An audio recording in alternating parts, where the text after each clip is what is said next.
Penerapan sekolah secara daring dimulai hari ini di Palembang, sesuai surat edaran Dinas Pendidikan setempat menyusul kualitas udara di Palembang yang masuk pada level berbahaya akibat dampak kabut asap dari kebakaran hutan dan lahan di Sumsel.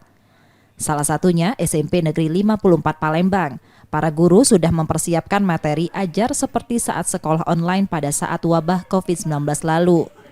Sekolah pun tampak lengang dari aktivitas siswa, hanya para guru yang mengajar yang datang ke sekolah. Hari pertama penerapan sekolah daring ini, pihak sekolah masih akan membahas untuk siswanya yang terkendala handphone dan kuota. Pembelajaran daring ini karena tidak semua anak punya HP kan. Kalau punya anak HP terkadang terhambat di kuotanya karena tidak semua anak yang sekolah di sini siswa yang mampu, ada yang juga yang tidak mampu ya.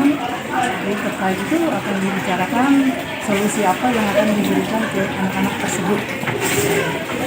Sekolah dari tingkat SD hingga SMP di Palembang rencananya akan berlangsung melihat kondisi indeks pencemaran udara di Palembang sehingga waktu pelaksanaannya dinamis.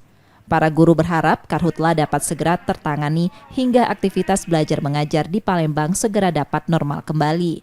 Namun hari ini kualitas udara di Palembang masih pada level berbahaya. Dari data ISPU KLHK pukul 8 waktu Indonesia Barat, PM 2,5 tercatat 329 mikrogram per meter kubik. Tim Liputan, Kompas TV, Palembang, Sumatera Selatan.